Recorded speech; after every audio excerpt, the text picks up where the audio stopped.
Alright, now I'm in, right?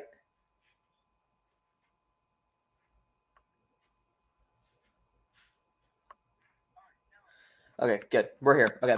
Anyway, hello everyone. This is the Demon 360, and I know I've been talking about Star Wars: The High Republic for such a long time now. I feel like it's kind of become really over the top. My relationship with this series is so interesting because I started off absolutely thinking it was going to be terrible, and now I'm literally going to give you my ranking of the first phase. Um, this series really took a 180 turn for me. I really thought it was going to be absolute trash, and it really changed. It really changed me, and right now, it's honestly the most interesting thing in Star Wars. I mean, I loved the new cinematic Old Republic trailer. I loved that, but this has really been the Star Wars that has kept me interested since Knights of the Old Republic, since Star Wars: The Old Republic, since the new Jedi Order books. Like it, it has been such a surprise. It's been just such a surprise for me. So a lot of people have asked me, where should I begin with the High Republic if I wanted to get into it? And so I'm going to be ranking the books. My personal opinion, by the way, you may have different opinions to me. I'm going to tell you which are probably the best books to read, which should be the most important. I'll try and keep it brief, but yeah. So for starters, I have not read either of the mangas. I have not read either or Tempest Runner. I have not listened to the audio drama, nor have I read the two Edge of Balance mangas. One of them isn't even out yet. One of them is, and I just haven't got around to reading it. All of the ones down below, I have in fact read. So I'll try and keep it concise, but give you my overall opinion. So, A Test of Courage is the middle grade novel by Justina Ireland. It is the first, and it begins the story of Vernestra Rowe and Imri Kenataros. Now, I think my overall, this is definitely a book that you don't have to read. Like, you don't have to read this to understand the overarching story. I think that's safe across all of the middle grade books. A Test of Courage, Race to Crash Point Tower, and Mission to Disaster. You definitely don't have to read them to understand the overarching story. A Test of Courage is a fine story. I would even go as far to say I liked it. It's a fine story. It's decent.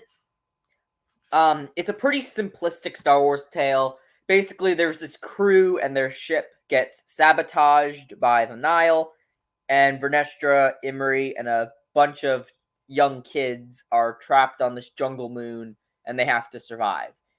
It's a pretty simplistic story. It's pretty simplistic.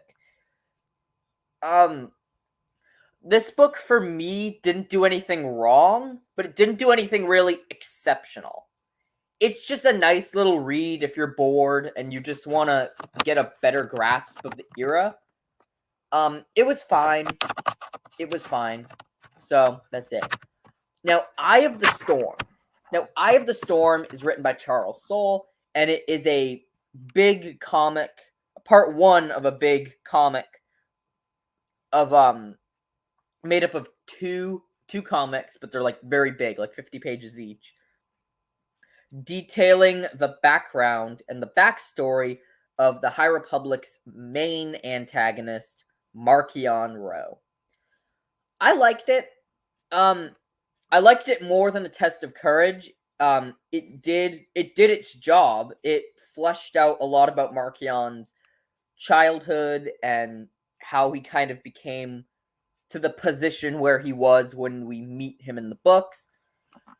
Um, I would definitely recommend reading it to understand the High Republic. I don't think it's a have to, but I would definitely recommend it. So, yeah. it's an interesting story, and that's really all I have to say about it. Into the Dark by Claudia Gray. Now, this is a story that it's the first young adult novel. And I gotta say, a lot of people love Claudia Gray and her writing. And Claudia Gray wrote 2 of these High Republic stories. She wrote Into the Dark and she wrote The Fallen Star. I didn't really like either of them. I'm gonna give Into the Dark a mixed. Because I initially really didn't like it when I first read it. I reread it a second time. And again, I liked it more than I previously liked it. But this story just did not work for me. Basically, this story is about a group of Jedi and a smuggling crew called the crew of the vessel. They get trapped on this station, this space station, during the Great Disaster, and they have to survive there, and they discover these dark side creatures called the Drengir, and then they accidentally awaken these creatures and cause an entire Drengir storyline. Now, the Drengir are definitely not the most important thing. They're definitely not the most important in the entire High Republic, but I would definitely recommend reading Into the Dark just so you can understand what's going on. Just so you can understand maybe what's happening and why all of a sudden there's these giant plant monsters. I would definitely recommend it for those reasons. But as an overall read, I have to say it definitely was not one of my favorites. Light of the Jedi. Light of the Jedi. Now, this is the first book. This, you definitely want to start off with Light of the Jedi. It's written by Charles Soule, and it is the first book in the series. It kicks off everything. This is where you should begin. I cannot stress that enough. This is where you should begin. And I gotta say, I genuinely really love this book. This book really kicks off the High Republic in such a good way. It introduces you to a lot of our main characters moving forward. It sets up the Jedi of this era. It sets up the villains as the Nile. It also really introduces this era as a whole. It makes this era so different from the prequels and the Old Republic.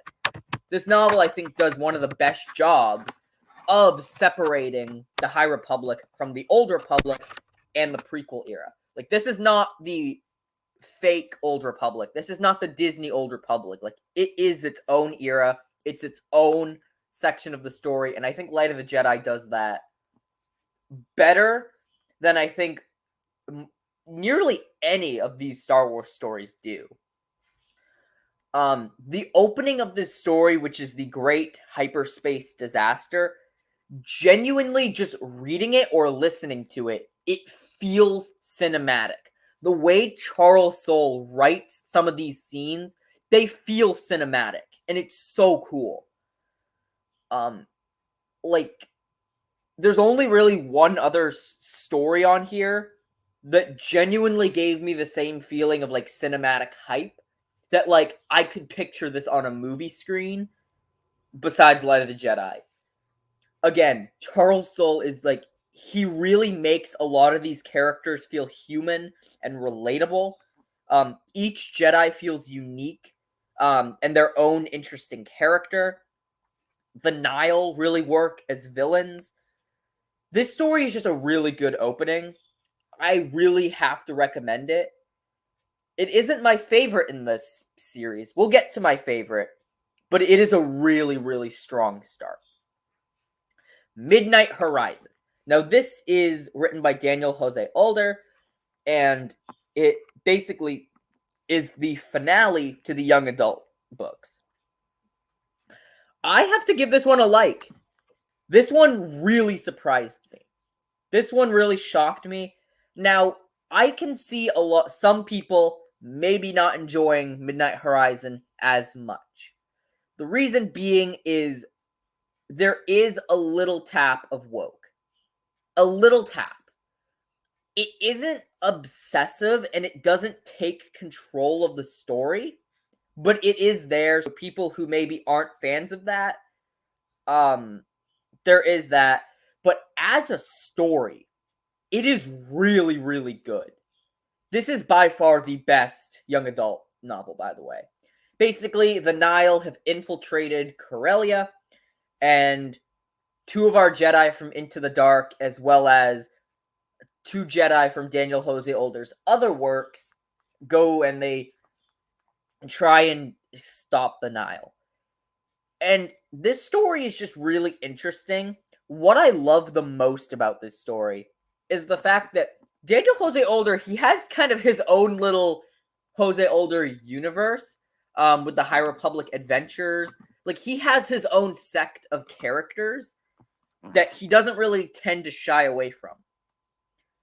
But he never puts them above the main characters. Like, Reith Silas, he is the main protagonist of the young adult trilogy. Into the Dark, Out of the Shadows, and Midnight Horizon.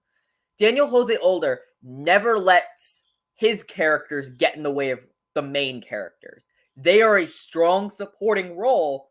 They have an impact on this story, but they never take away from the story. And I think that was so well done.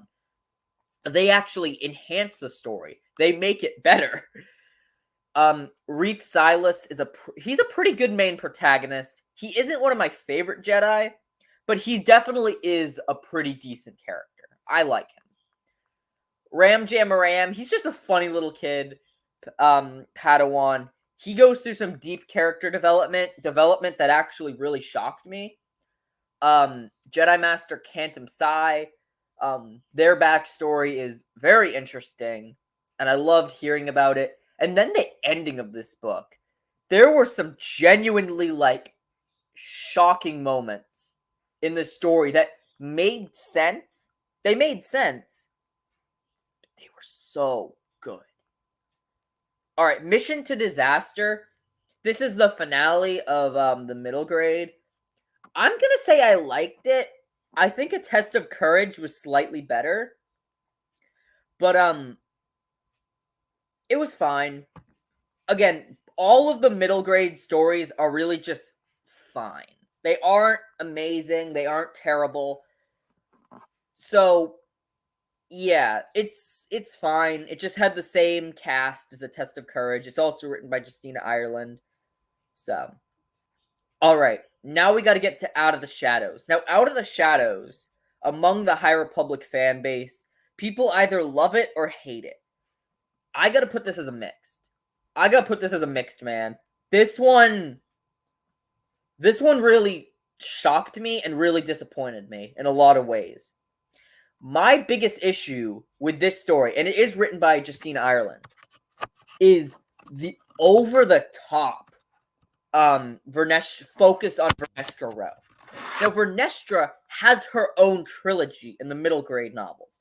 Granted, you can't do as much character development in the middle grade novels compared to young adult. But this trilogy is supposed to focus on Reith Silas. Reith Silas is reduced to, like, an afterthought in this story. He's reduced to an afterthought. And the thing that bugs me the most... Now, Vernestra, I know I did a whole power scaling, or a pre-mortem analysis of her combative skills. Vernestra Rowe is definitely not one of my favorite characters in this era. And the reason is she is... I don't want to say she's a Mary Sue, but she's kind of treated like a Mary Sue. Like, if you remember back when I used to rant about Avar Kriss and how she was a Mary Sue, now I can safely tell you that Avar Kriss is anything but a Mary Sue. In fact, they actually made Avar Kriss, who could have been a Mary Sue, they went and made her into one of the most interesting characters in the High Republic. They used her being the best of the best, and we saw her moral degradation through all of this conflict and trauma until she very nearly had a dance with the dark side. And, like, they really had that story, like, no Jedi can be perfect. We all make mistakes. You can't put yourself on a pedestal that is impossible to reach.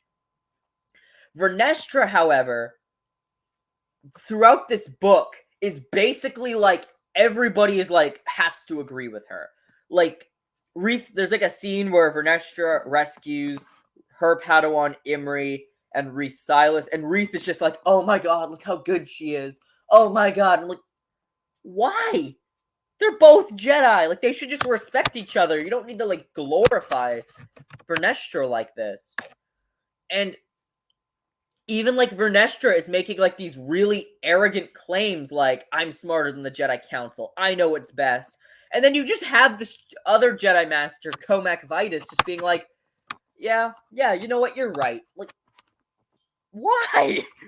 Like, any other Jedi, not only just in this era, or any other timeline Jedi would be like, whoa, you're being a little arrogant here. But like, that's my one issue with this book. Now, A Test of Courage and Mission to Disaster, they do struggle with this, but because it's a middle grade story, and because those stories like to focus on all of the characters, they do a really, really good job of balancing, where I think this story had a real balance struggle. Now, there were some positives. I really like the exploration of the High Republic era. They have the Santeca clan, they have the Graphs. They almost have like this Game of Thrones, different like syndicate clans. They really explore hyperspace and hyperspace technology without doing holdo maneuvers. So, yeah. I'm gonna stop ranting about Out of the Shadows. This actually, I would say I liked. Actually, the only reason I say I like Out of the Shadows more than Into the Dark was because it kept me on my toes. Like, the world building in Out of the Shadows kept me more interested than anything that happened in Into the Dark. Race to Crash Point Tower is also going to be a mixed. It is definitely the best of the mixed, though. I would rather read Race to Crash Point Tower than either of these middle grade novels. By far. And basically, the only reason this story is mixed is because this is supposed to be like Vernestra Rowe's story. And Daniel Jose Older, he kind of just throws his own characters and they take the spotlight. Like, they take the spotlight from the main characters. Now, the main character is Ram Jamma Ram, but again, he feels kind of overshadowed. Daniel Jose Older definitely made up for that error in Midnight Horizon, and Ram Jamma Ram is just a really likable character, but still, that's that. The Fallen Star by Claudia Gray. Now, this is the most recent of the Del Rey novels. It is the finale to the Del Rey series, or trilogy, I should say, because we're getting more Del Reys in phases 2 and 3. I gotta give this one a mixed. I know, I feel like there's so many mixed stories. And, like, I do genuinely like this era. The thing is that a lot of these stories are very mixed. But a lot of them I really do like. Hey, you haven't seen any of them in the don't like category. What does that say? The Fallen Star is basically like a Titanic story, but in Star Wars. And that is interesting on paper. The problem is this story feels really claustrophobic. Like, this is an entire space station. Like, it's a huge space station. And yet it feels like it's taking place in, like, a small, like, average-sized house. And there's a lot of characters. There's a lot of characters that feel really close together. And, yeah, it feels really claustrophobic. A lot of scenes just drag for me. There's just a lot of scenes where the characters are just sitting and talking, or inner monologuing. And even when there's a bunch of action going on, the action never really goes anywhere. Now, the character development was really, really interesting. Bel Zettifar, Elzar Mann, and Stellan Gios definitely are standouts in this book. I mean, they were standouts previously, but they were standing out quite a bit. And their stories are really the most interesting.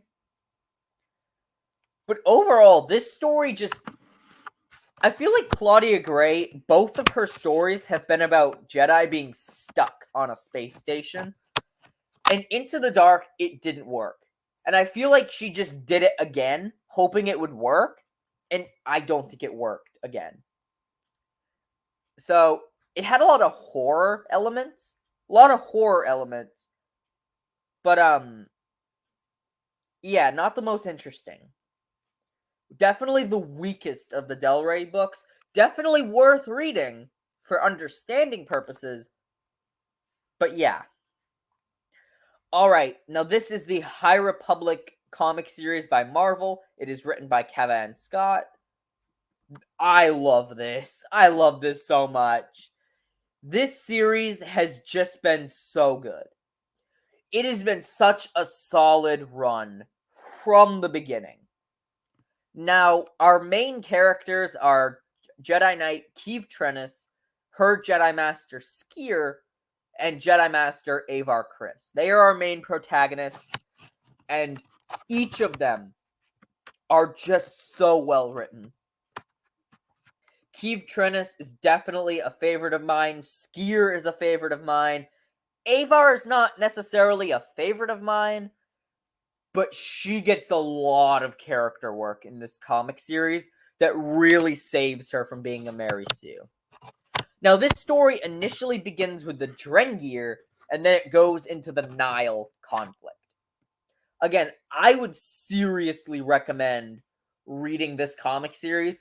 You don't necessarily have to read it to understand what's going on, but I would seriously recommend you do. So, again, this story makes Starlight Beacon not feel claustrophobic. You really feel like it is this space station, this home. It's really good in that way. Even the transition between the Nile to the Drengir to the Nile feels earned because they kind of set up the Nile through the Drengir storyline. So when you do get to the Nile being the main villains, it feels earned. It feels right. You can see it happening. So again, this series is really good. Highly recommended. Now, High Republic Adventures by Daniel Jose Older. I really like this series. It's for kids. It's for a younger audience. But it works. It's these fun little Star Wars stories with a younger generation. And they're not as serious. They're a little more funny. They're a little more humorous. But they're fun.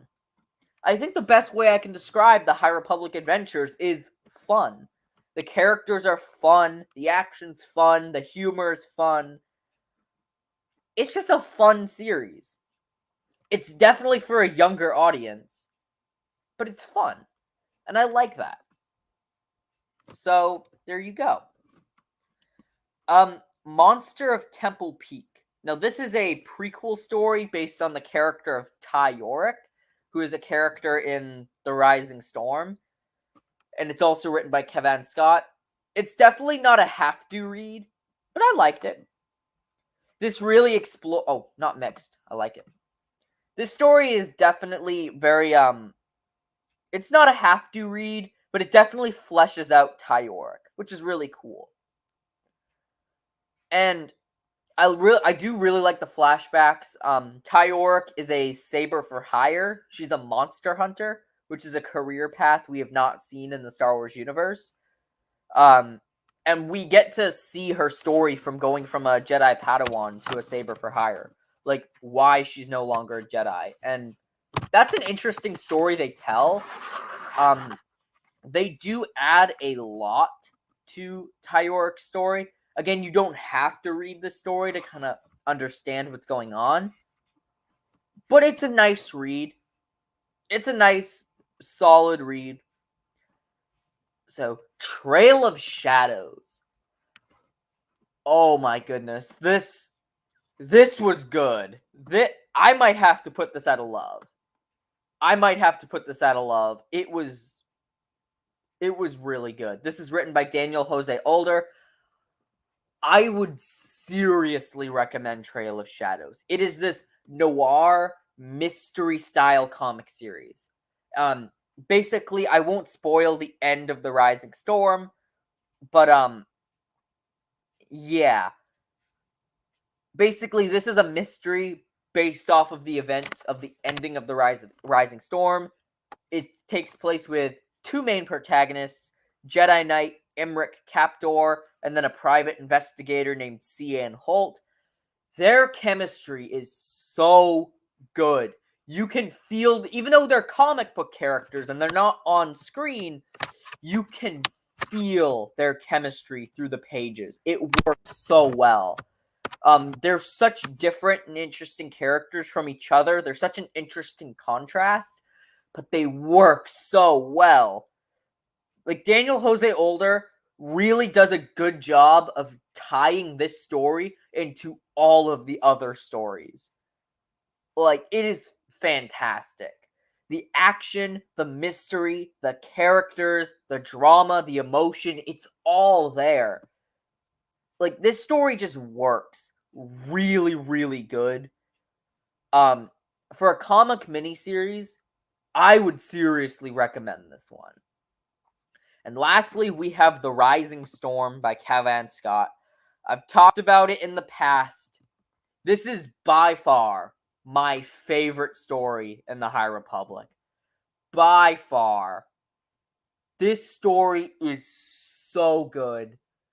This is when I really got invested in the High Republic. Like, Light of the Jedi, great story. High Republic comics, great story.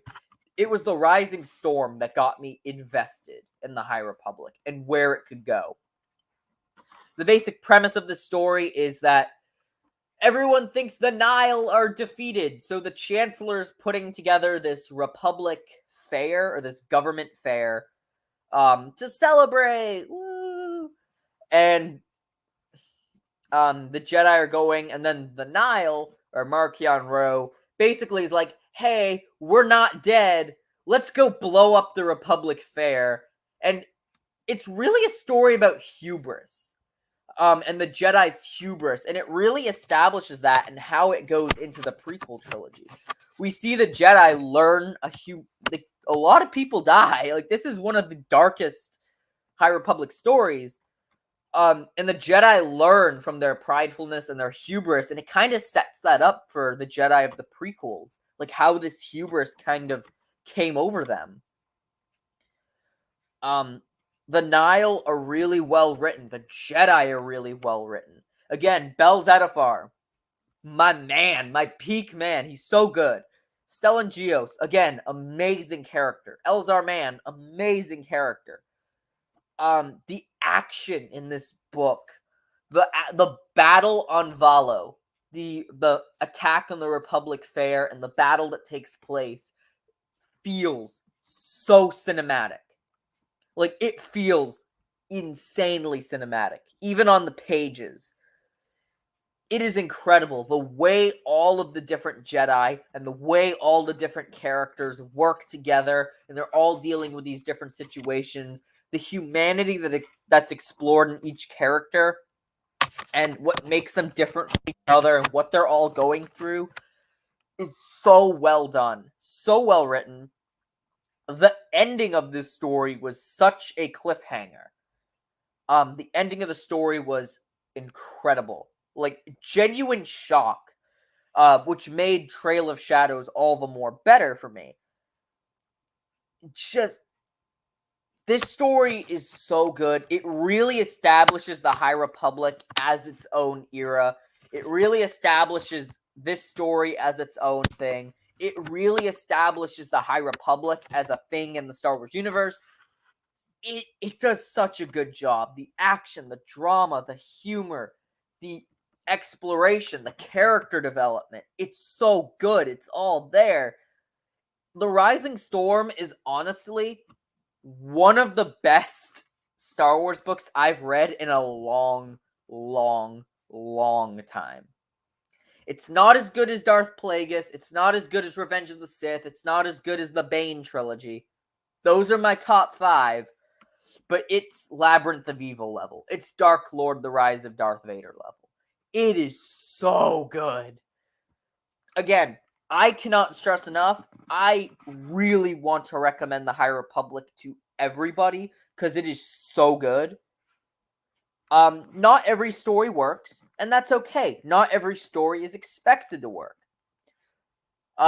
For reading order, I would recommend Light of the Jedi, The Rising Storm, and The Fallen Star primarily. Definitely start with Light of the Jedi. It's so good, and it begins everything. If you just want to understand the story, I think the primary reads should be the Del Rey books, Light of the Jedi, Rising Storm, The Fallen Star. The High Republic comics by Cavan Scott, Trail of Shadows, and probably Eye of the Storm. Those are probably the most important ones.